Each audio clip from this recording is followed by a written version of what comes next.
A very good day to you, wherever you happen to be in the world.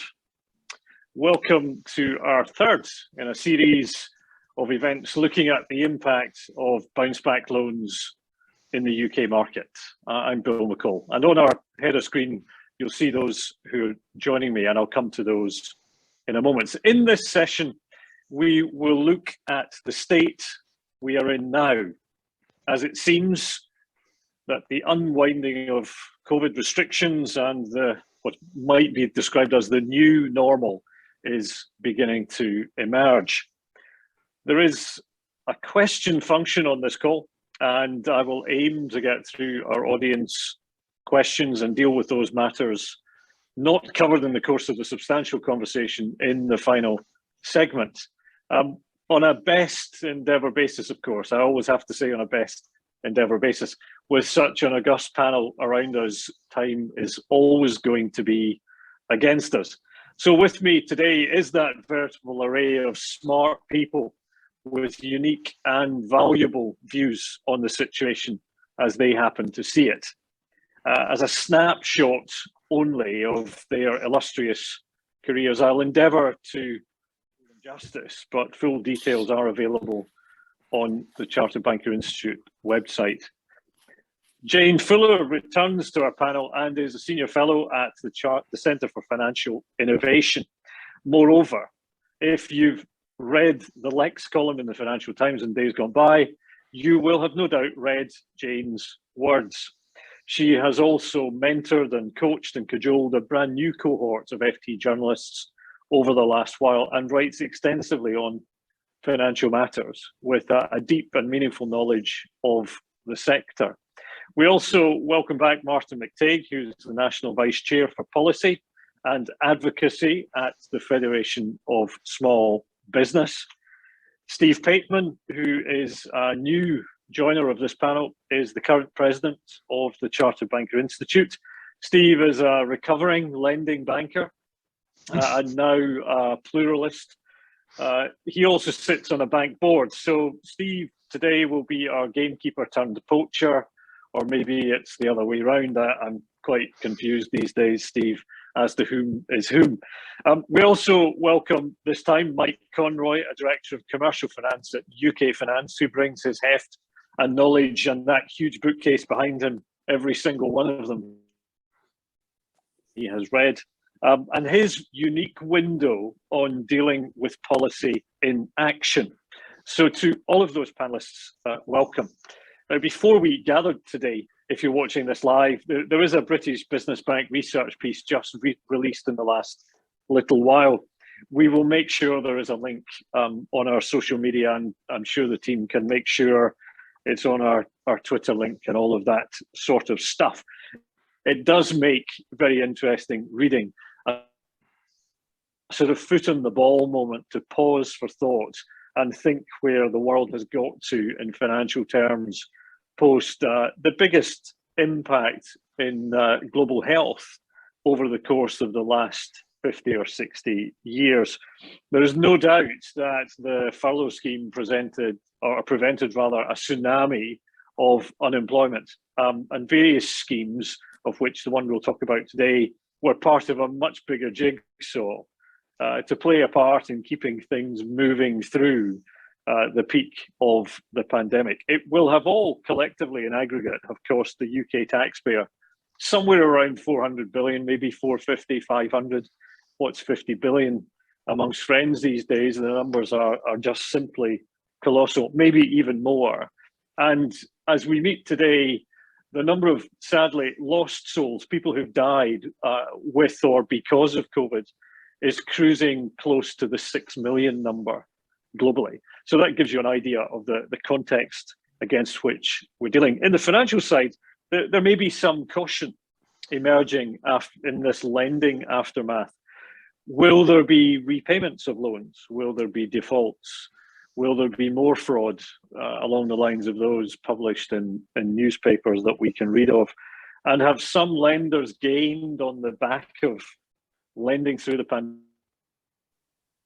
Their asset books have grown. Some did not play in the game, so what was going on there? And will there be stuck positions that inhibit and prevent further lending to allow companies to grow out of what will be one of the most challenging times that any organization has ever faced. So all of that up for debate only in the course of the next 50 minutes or so, with questions from our audience too. Far too much to cover in the time, but we will endeavour to get through much of it and decide where we are so far as the state we're in is concerned. Mike Conroy, if I come to you, first of all, you were in the mix at the creation of a lot of this new lending innovation. You were standing watching a lot of this happening in real time. The bounce back, let's not forget, was created at pace. It was a real piece of financial innovation and pressure to get money into the marketplace. There are bound to be rough edges, I'm sure, that you would describe. Can you remind us of the objective, Mike, at the time and the context of what it was all about in the mix? Yeah, absolutely. It seems a very long time ago now, but the bounce back loans were announced for the Chancellor in April 2020, and it followed the launch of the coronavirus, get my tongue around that, business interruption loan scheme. So, and one of the problems with BBLS was that it was built on the rails, as they call it, of the enterprise finance guarantee.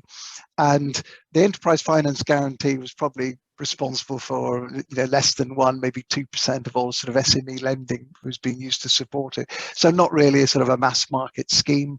And of course, we have regulation in place that requires everyone to make sure people can afford loan repayments, etc. So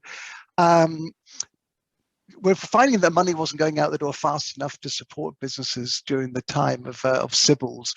So bounce back loans really was an invention designed to be a simple, quick, easy solution for those who needed smaller loans. And as you say, I was sort of there at the time when we were sort of wrestling with some of those challenges, and under extreme operational pressures, banks and other sort of stakeholders, with the government, worked at unprecedented pace to deliver the scheme, and I think it was set up in around about sort of 7 to 10 days. And so it was about a week after the Chancellor announced the proposals that it went live with the first customers receiving loans. And the key to this was the government really prioritised speed in getting funding to applicants, and therefore expressly designed the scheme to exclude lenders' normal credit checks. And it was fully accepted this would lead to higher levels of losses than you would typically associate with SME business lending. And the Chancellor also made it clear that to lenders that it was his firm expectation that businesses would receive funds within 48 hours of a bounce back loan application. So really that was sort of context of it, and and as they say, the rest is history. Over 1.5 million loans going out to SMEs at speed, and I think if you judged it by that alone, then it achieved its primary objectives. So Martin, if we then look over the fence, if you wear your Federation of Small Business hat, a number of your members were applying and trying to wade through the changing position, because this was policy and I suppose application on the hoof. Just remind us what it was like for your membership group who were on the other side trying to access the finance, because we've heard from Mike a very eloquent view of the manufacturing process at pace with that sheer volume. What were your thoughts, and where do you see it standing from today's vantage point? Well, it's easy to forget, but for a lot of small businesses, they were completely shut down. They were effectively told by the government they could no longer trade. And under those circumstances, they were hemorrhaging money, and they could see no way out of it. The consequences, if nothing had been done, were disastrous, because there would be whole supply chains that would have been destroyed in the process, and we would have had to try and rebuild that whole infrastructure afterwards.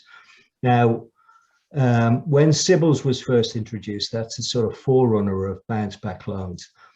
The problem was that it went down a very, as Mike's described, a fairly conventional route, and it was painfully slow. And it was obvious that there were going to be a lot of business casualties unless we were able to speed up the process.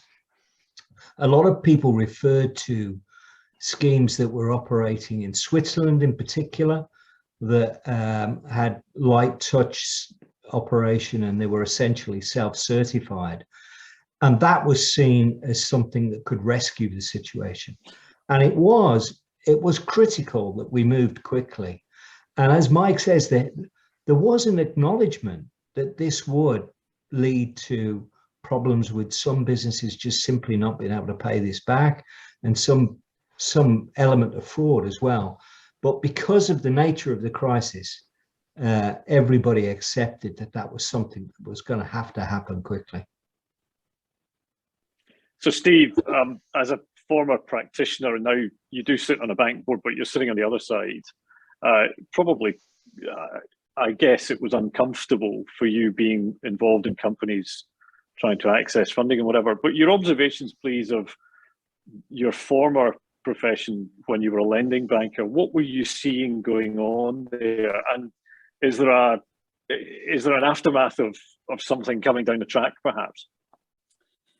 I think it's very easy to, with the benefit of hindsight, to say, well, this could have been done better, or this or X could have been done better. I think the way that my colleagues have presented the situation is exactly right. You're faced with an unprecedented situation where businesses are closed down. That's never anything that any bank has ever modelled in its lending analysis. You model slowdowns in sales, you model a variety of downside scenarios, but you never model a complete shutdown of the economy. So therefore, an extraordinary response does require an extraordinary level of support in terms of the funding that was made available. And the only way that could have been done was with public money, because the banks would quite rightly turn around and say, why would they put their shareholder funds at risk in lending situations where the outcome was fundamentally unknown? And therefore, the only way you're going to solve the problem, and indeed other countries solved the problem in exactly the same way, was through some form of public support. And I think, as Mike pointed out, speed was of the essence, because if you didn't get the money to the businesses quickly, then those businesses would go under, notwithstanding furlough and other support. So I think the mechanisms that were used were the mechanisms that were the most effective at the time. Now, with the benefit of hindsight, or maybe not necessarily the benefit of hindsight, but where we are today, we need to think about how the banking system and the public purse through the British Business Bank work together to recover those sums of money from businesses that are more than capable of paying it back, to deal with situations where money has gone to the wrong place and needs to be recovered that way. And therefore, the focus and the attention needs to perhaps not be on what could have been done better 2 years ago, because I think what was done 2 years ago was absolutely right and was done to the best of everyone's ability at the time. But what needs to be done now to A, help recover that money for the UK taxpayer, and B, ensure that businesses who are continuing to face difficulties in terms of trading and how they kind of come back from coronavirus, how they're supported in terms of their longer term recovery. These loans are relatively short term in nature, particularly for fixed asset investment businesses. The hospitality sector talks quite a lot about how long it will take to recover. It will not recover over that 2 to 3 year maturity that's left in these loans. It will need longer term support. That then takes you into, I think, a much more complex environment where you try to weigh the role of public funds in supporting private businesses. But I do think that there needs to be that partnership ethos going forward for a number of businesses, because they're going to take time to recover, and to recover well from what is a fundamentally extraordinary setback. So Jane, if we look at the way you would look at this, so hindsight being the wonderful thing that it is telling us that it was designed at pace, it was imperfect, there would always be mistakes. We should ignore all of that and concentrate on the here and now. But of course, that's not the way Treasury, politics and government works. So how would you be writing this up in the aftermath, and 40-year observations as you see it today? I think one important thing is that when we last met in the middle of last year, we were expecting the end of furlough in September to be a cliff edge. So we were expecting unemployment to go a lot higher. We were also probably expecting bank impairments already to be, they set aside a lot of reserves. We were expecting quite a lot of those to be used up. Neither has happened. Unemployment is now down to just over 4%, not quite as low as pre-COVID, but close, whereas some people thought it would go up to 10%, but best part of 3 million people. And of course, we've just had a slew of bank results, which have been rather positive, and with the writing back of provisions taken. So in that sense, in the great scheme of things, things have turned out not so bad. So what you're actually getting in terms of the coverage, although sadly somewhat supplanted by Ukraine, is a fuss about fraud, partly to do with the Public Accounts Committee, so that's politics, and partly to do with, the fact that, journalists can't resist recounting colourful stories of crooks setting up fake companies and, getting loans without any checks. But again, in the great scheme of things, these loans were only for up to £50,000 at a time. So, even a diligent crook who was setting up a few companies wasn't going to get that much money. The total that was lent was under bubbles was 47 billion. The actual amount that will be lost is estimated at, whether you're most optimistic 7.5%, less optimistic sort of 11-12%. But let's call it even worst case scenario. It's probably 5 billion. And you said earlier, well, 50 billion between friends. So in compared with what the other panelists have described, compared with the possibility of sort of a disastrous cull of businesses that was being looked at early in the pandemic, this is a small price to pay. But of course, there needs to be an effort not just to pursue the fraud, which will happen, but also, and we're now into the interesting period, and don't forget the loans are guaranteed by the government. There wasn't, UK government didn't do much by way of grants. So the government will be sort of interrogating the banks over the next few years to make sure that they are employing their best efforts to recover the money and to minimise the amount of guarantee they call on. And then you get into, will the banks be heavy-handed or not in that? So Mike, just taking that on slightly further. So we've come through the storm. It seems that, can anyone say with any certainty these days that we're through it? But certainly the waves of previous pandemics seem to be the same pattern. When we take stock and say, well, the government will have incurred on behalf of the taxpayer 400 billion, 500 billion of costs, all linked. It's not as bad as some of the forecasts, although perhaps the runaway part, that the other side of the equation that was people got wrong, was the rise of inflation that was being talked about as not a problem, it was transitory, etc., etc. And here we are with exacerbation going on in mainland Europe, causing all sorts of ructions around energy prices and everything else. So Mike, I wonder where you're sitting, does the history of what's happened during the pandemic mean that banks are going to be less likely to support or be in a position not to support organizations going forward as we try and grow out of this very difficult period? All the credit checks, etc., are going back on, whereas they were off during a period of time. What do you think we're going to see, Mike? Well, I think that the good news is that even if you start looking at these facilities, which as you've heard were sort of self-certified and obviously anything other than BAU for lending bankers, about 90% of the facilities have now fallen due for repayment. And if you look across the the data, which I appreciate isn't sort of in the public domain, but but the vast majority of these facilities are are up to date. Some others have got pay as you grow options, which obviously the government introduced to provide some element of forbearance to give some further breathing space to customers, and a number of those are in place. But the numbers of arrears that are in arrears is very much smaller than some of the various forecasts were being made sort of 6 or sort of 9 months ago. So in summary, the position is not as bad as many people would have thought.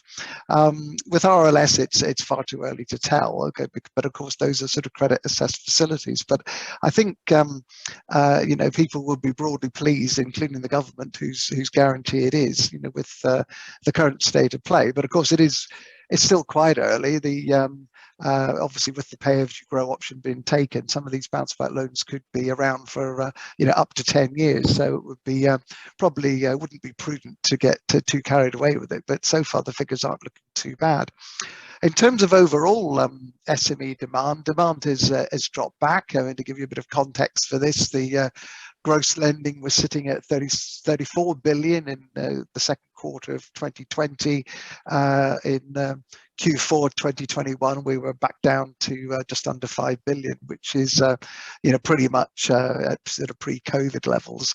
And I think we've seen a sort of a fall off in demand, but that's probably pretty understandable when you think about the amount of debt that a lot of businesses took on. So I think in summary, demand seems to have curtailed somewhat, but the market is such at the moment. The banks are very well capitalized. There's many more players than there were in the market sort of 10 years ago. So I'm quietly optimistic. So Martin, do you remember see it that way, or is this slowing down lack of demand, or is it lack of access? And are some of these loans getting in the way of new borrowings, particularly? What do you see for your members going forward? What does that look like? It's interesting, when we analyse the group that have taken bounce back loans, they broadly split into 3 groups. There's a third that have taken the loan and put it on deposit because it was relatively cheap money. It was prudent to have that money available. And you would have thought under normal circumstances, they would be paying that back now. But because they can see the frailty of the economy with Ukraine now as an additional uncertainty, that they are hanging on to that cash. Their deposits are very high relative by historic standards. The second third are pretty much paying it back as planned. They've already decided to pay, but on the schedule that the government agreed. And then the third group, they're the people who've taken pay as you grow, and hidden in amongst those are some people that are in big trouble. They've taken 6 months delays on payments of capital and interest. A lot of them, many of those are going to come to an end in April, and that coincides with a massive hike in costs. So you're going to get a terrible combination of increasing costs and pretty fragile companies. And that when the government talks bravely about businesses pivoting out of this and investing in new skills and especially tech, the problem is that some of them have got what look like pretty sick balance sheets, and it's going to be very difficult for them to raise additional investment. They've used up all this cash on working capital, and if they're in the wrong sectors, and you're talking about people in bricks and mortar retailing, leisure and hospitality, they aren't going to get conventional loans from anybody. So it's a pretty dire situation for many of them. So you've got this situation and replicated in the US on a bigger scale, where a recent report shows about 1/3 of US listed companies these are significant organizations, so not just SMEs, are zombie companies. So they're walking slowly just to stand still, if that makes sense. So do you feel that we're in a bit of a phony war at the moment then, Martin, that everything seems to have been okay and better than expected, but there's a day of reckoning coming? I do. And I think, company failures have been at an historic low, so that the normal sort of demise that you would see in any healthy economy has been to some extent hidden by the crisis and the borrowing that's available. So I think we are going to see a process of those shaking out. And it isn't just those, retail, hospitality and leisure sectors that were most badly hit.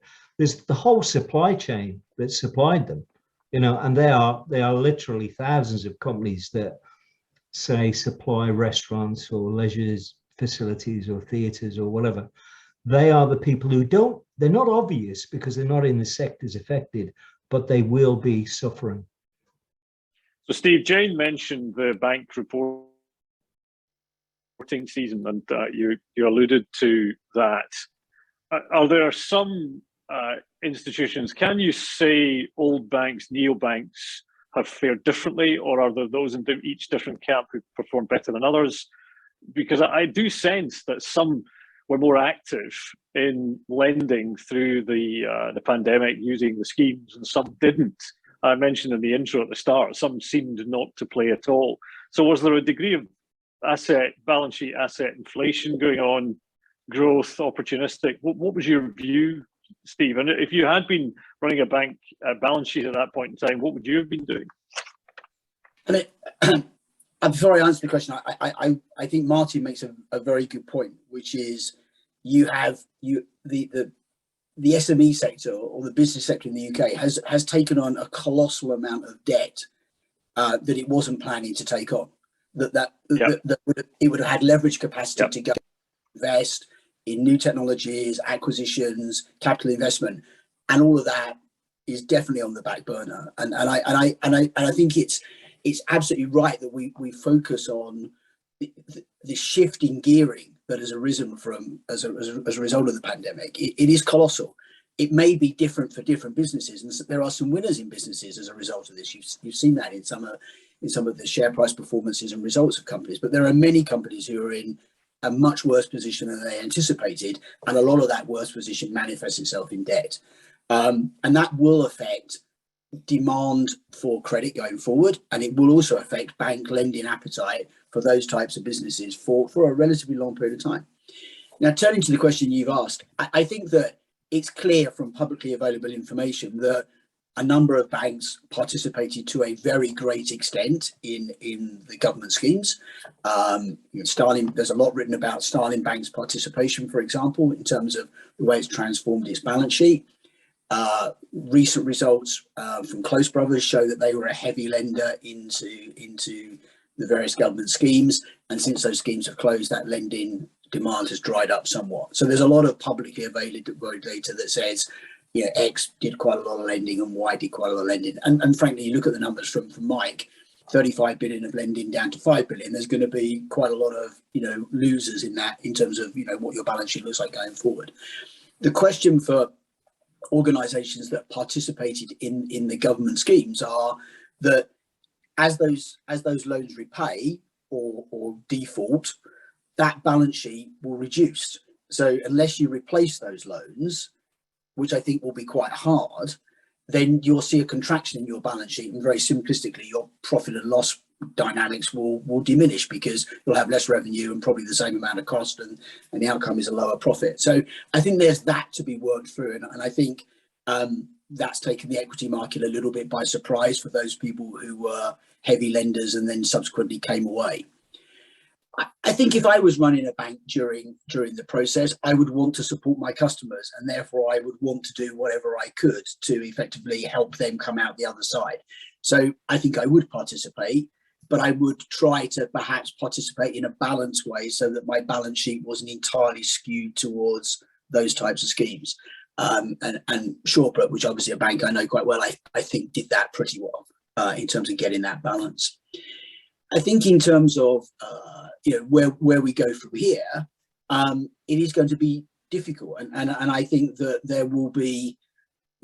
It's quite interesting in terms of some customers that I advise in terms of refinancing their facilities. They've got a CBILS fine, and we say to the bank, well, we don't need this anymore because we can raise money. We've recovered from COVID, our balance sheet's not in bad shape, we can raise money in our own right. They're very reluctant to let go of that government guaranteed piece of debt.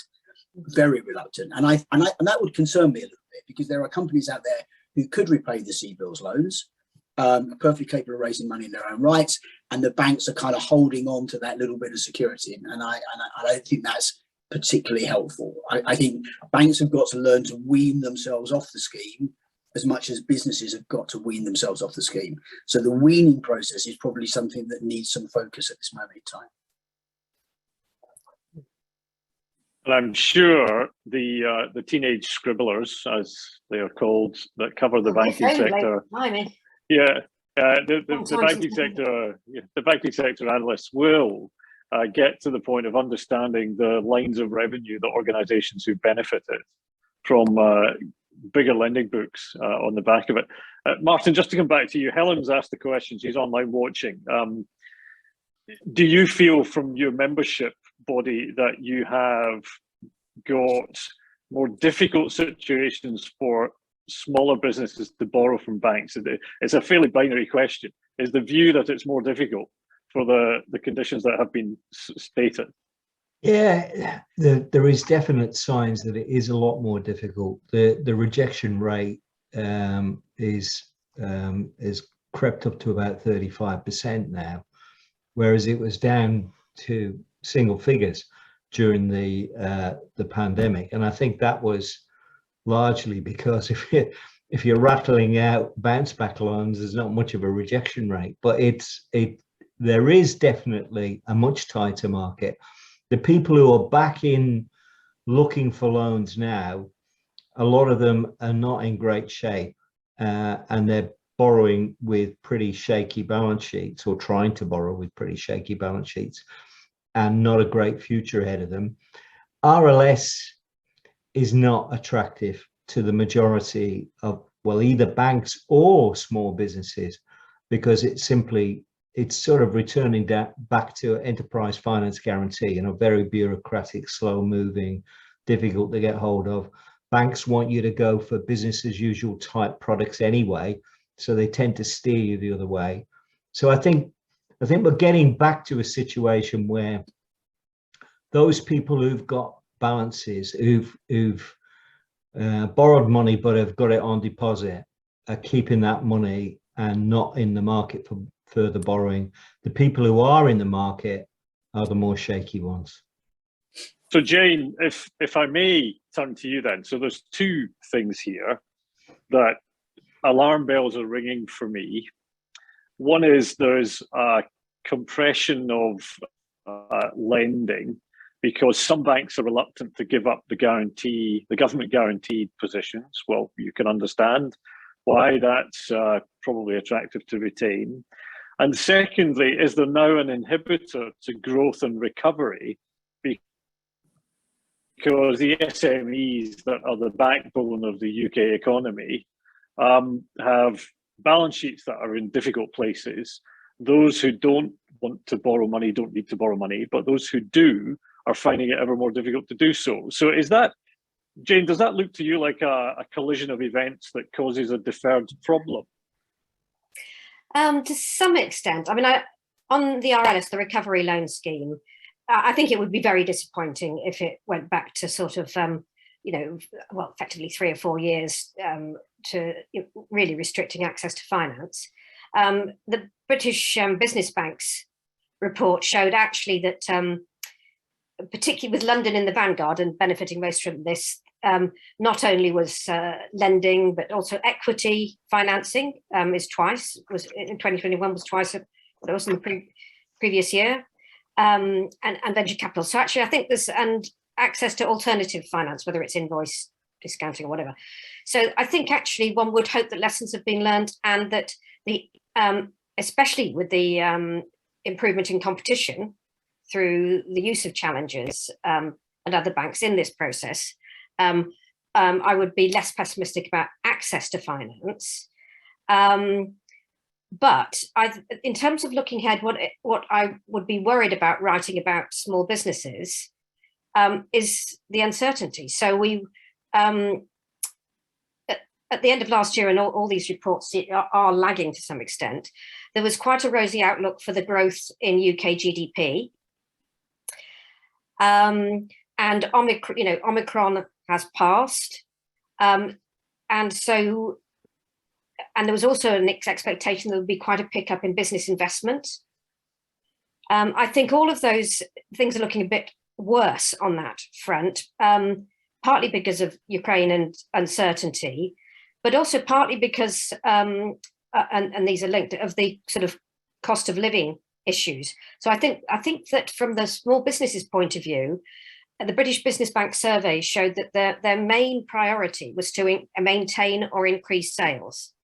Now, they are not going to be seeking to borrow a lot more money unless they're they're confident that their sales are going to be at least maintained, or they're going to grow, or the investment will pay off in terms of growth. So I think there's the sort of greater uncertainty over the economy is a headwind.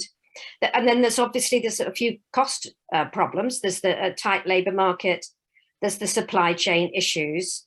And I suppose for small business in particular, I think they're probably more exposed to rises in short-term interest rates feeding through into their borrowing rates. And again, I think there was a chart in the survey showing that small business, the effective interest rate for small businesses, it's not frighteningly high at around 3%, but it's quite a lot, higher than the rock bottom when they were being aided.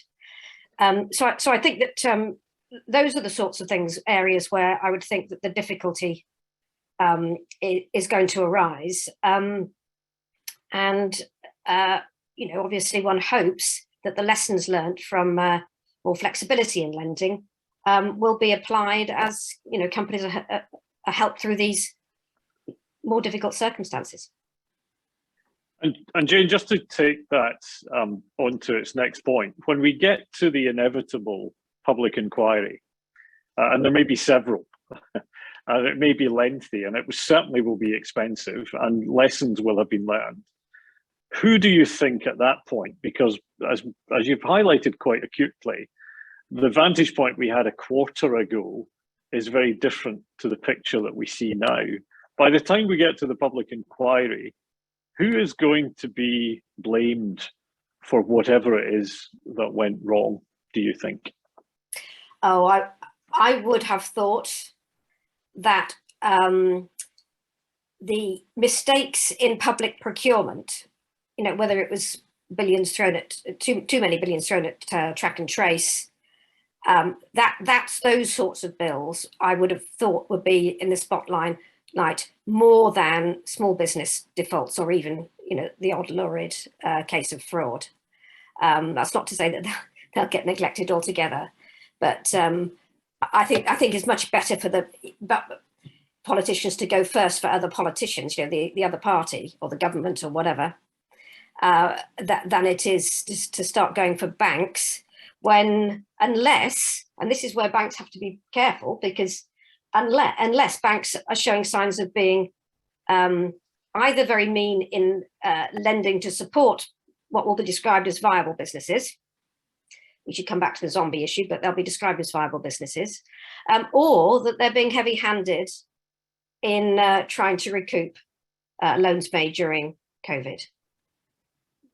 So it's over to them to, keep their own reputation. So those are very stark positions, Mike. I'm sure you won't disagree. And it might be quite nice that after a crisis of this nature, that it won't be bankers sitting in front of the Treasury Select Committee first this time. So what we've heard is, so long as the banks treat customers fairly, which is a core tenet of banking, and assuming that there is responsible banking, which again is a core position that banks would advocate. Mike, what do you see as the headwinds facing the banks coming down the track then? Well, it was really interesting that, and I absolutely agree with James' comments that, and it's one of the reasons why I sort of set up a wonderfully named sort of recoveries and growth task force, well over 12 months ago now, because I could see those. Twin threats really to the industry, which was, whilst, as I said earlier, I think they'd absolutely stood up to be counted in getting money to businesses through bounce back loans in particular. It was inevitable that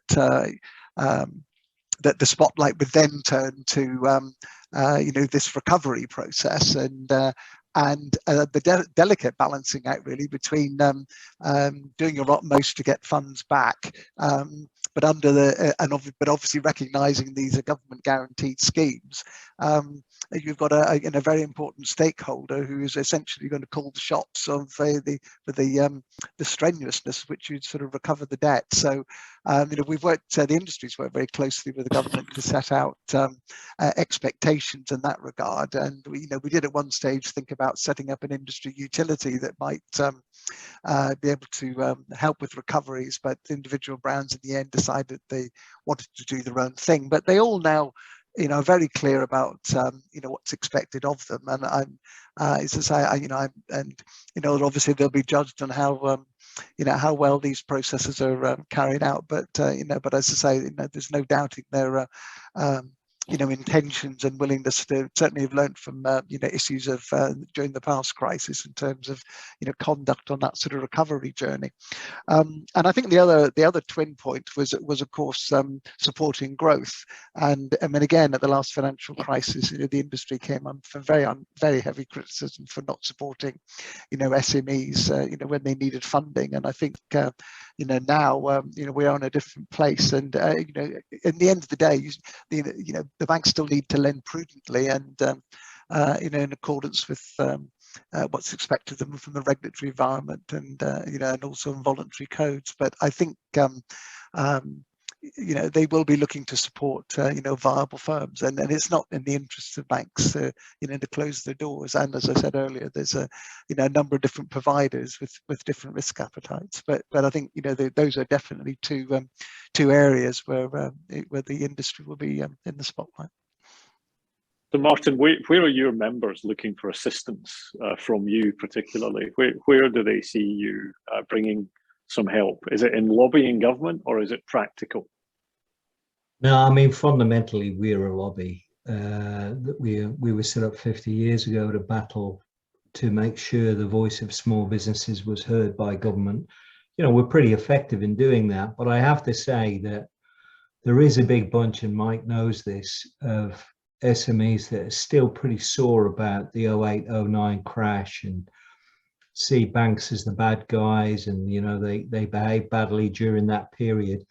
I think a lot of that opinion has changed quite markedly over the COVID crisis, and there's been people who've even said that the big four have behaved a lot better than the challengers in the way in which they've responded to the crisis. They feel more confident about the big four. And that's a massive change from what it was in 08-09. So we're focused on trying to get government to recognise the cost pressures businesses are under, and not add to them by increasing things like national insurance contributions, which we think is a known goal. So Steve, taking that on, and many of us lived through the 07, 8, 9, and even years prior to that, 97, 98, 74, 75, all the different things, but I wouldn't go through all of those. It's difficult and dangerous to use averages, Steve. But do you feel that there is a fat tail risk coming down the pipe with risk writ large on it?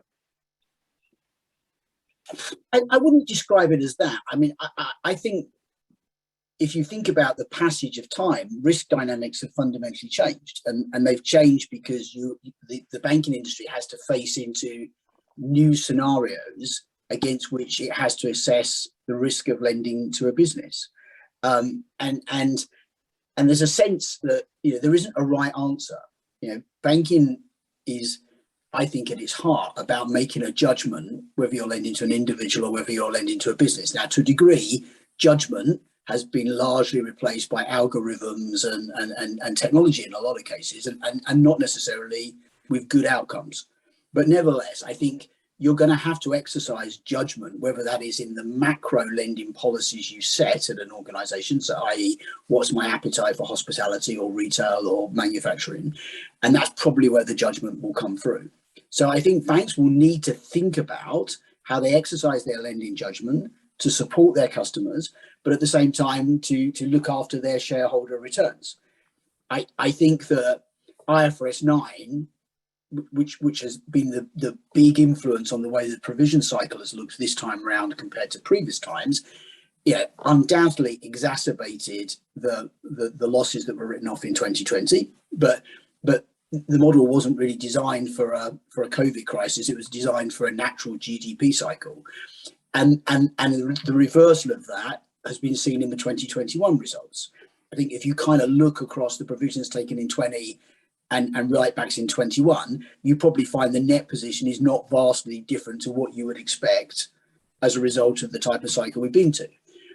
So I don't see a big fat risk down the line, but I do see the need for the banking industry to think about how it exercises its lending appetite to support the UK economy. And the thing that I would worry about in some ways is the increasing default to there's a problem, get the government to write a check.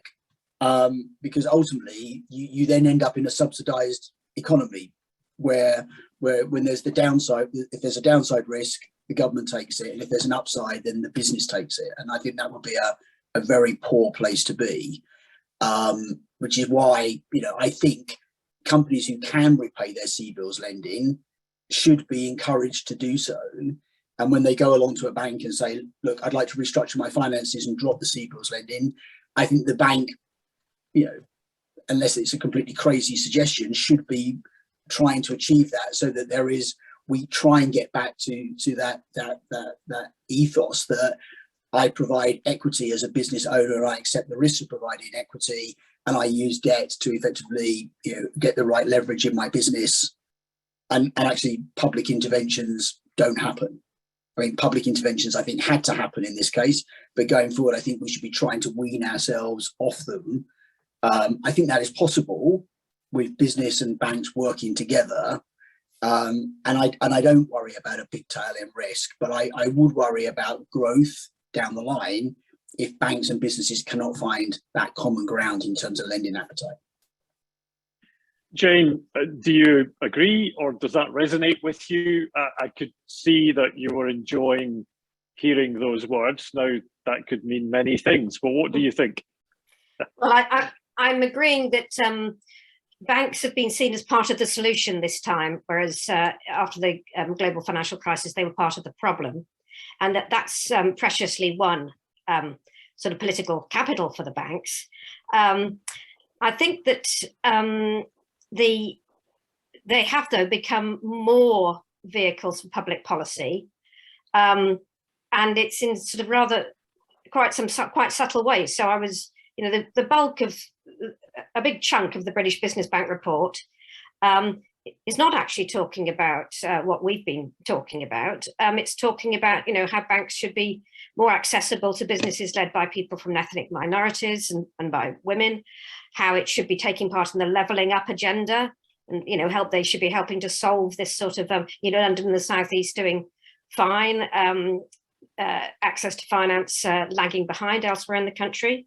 So I think that the political pressure will continue through that. I mean, the good news is, Steve has said that the banks actually are going into this phase in a strong position. Their balance sheets are strong. They've had a very good 2021 results season. They've been writing back provisions, so that they're actually in quite a strong position to use their balance sheets through some of this. I think that, then we probably ought to return a little bit to this idea about zombie companies. So you could say that it's a bad sign that for the first time since 2010, business closures have outnumbered business creations. And in 2010, that was seen as the sort of lagging effect of the recession that followed the financial crisis. So you could say, oh, have we got some lagged effects here coming through, and that we're going to go through a period of business closures outnumbering creations? Or you could say that actually the closures are, that as Martin's described, there are effectively some zombie companies, a precariat, in the SME universe, and it's sort of inevitable that some of those will close as we get back to sort of, business as usual, which is bound to be, less lenient than the sort of, lend to them at all costs mentality of COVID. That's not necessarily a bad thing, so long as the businesses that the survivors can borrow to grow, and that new businesses can be formed, and so access to finance remains at the heart of it. And I think the biggest concern is probably businesses getting worried about the outlook. For example, for their customers, whether it's customers are facing even higher energy prices than was feared even a few weeks ago. National insurance costs are going to, and I'm glad somebody's mentioned that, are going to fall on both the employees and the employers. So, there's that I would probably be more worried about those sort of macroeconomic headwinds now than I am about the structure of the banking industry. Yeah, understood. Thank you. Yes, in a week where telephony companies are casually dropping 10 and 12% increases as of April for users, as we're encouraging organizations to be more digital, etc., there's another hidden cost. Someone has very cheekily asked us to tell the world what we think is going to happen in the next 6 months. Now, if I was younger and braver, I would ask, but I'm far too long in the tooth to do that. However, I am going to go round the houses in our last few minutes together before we wrap up, and ask you each for a prognosis of where you anticipate this gathering would be if we had a further conversation in September, which those of you who are keenly observant will notice is exactly the question I said I wasn't going to ask. But I've learned from Jane over the years that there is a unique way of asking the unpalatable if you say it nicely and smile. So, Mike, I wonder from your bailiwick, as you look ahead, what troubles you? Because that's a better question than what do you think is going to happen.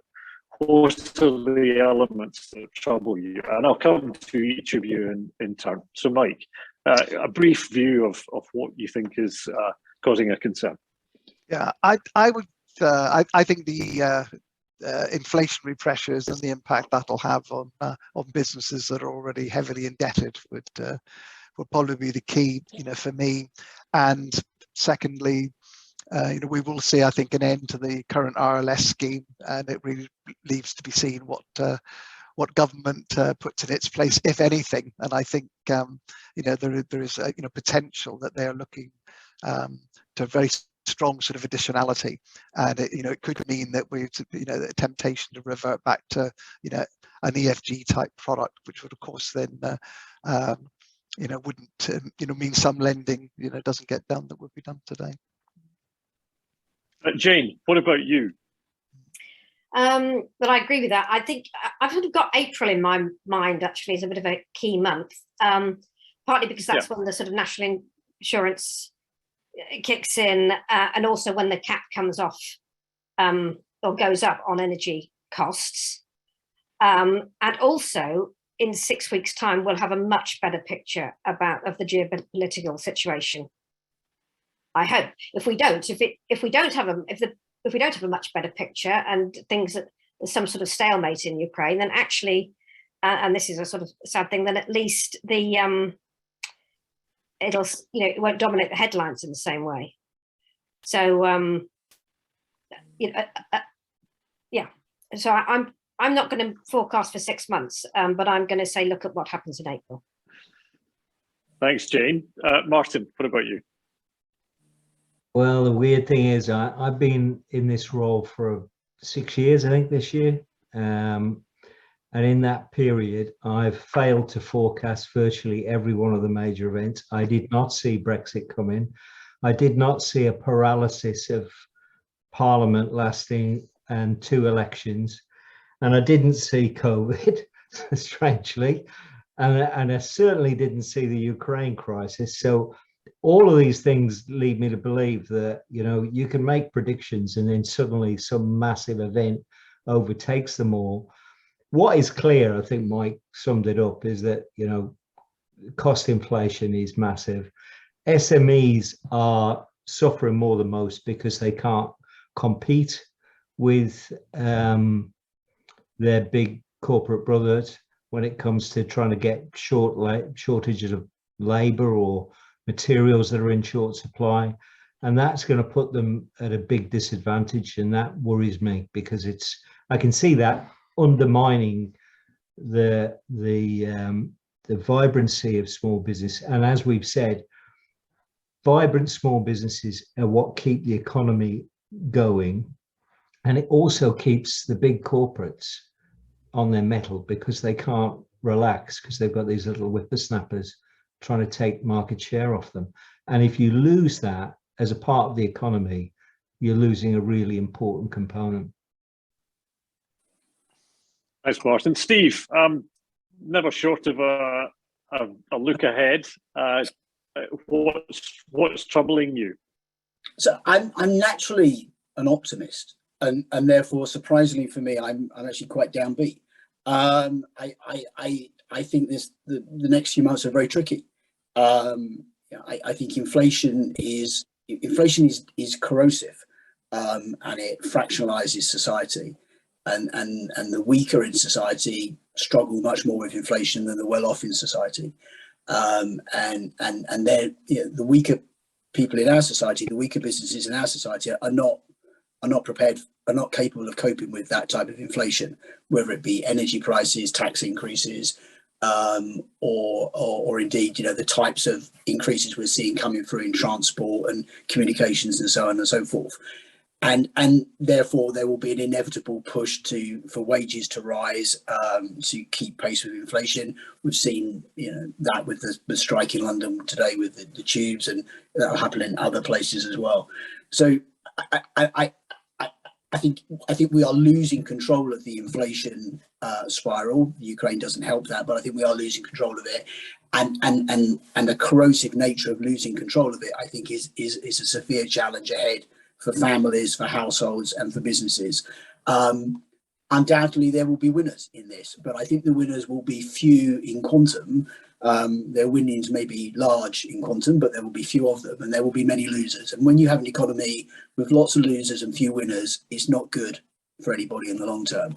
So I think grappling with how to help the economy recover and deal with the impact of inflation, whether you consider that to be short-term and structural or more longer term, I would say is the key to GDP recovery, is the key to consumer sentiment, and is the key to many positive things that our economy needs to continue to grow. So I think getting to grips with that and being sensitive to how tax policies and interest rates impact households, I think, is going to be really important going forward.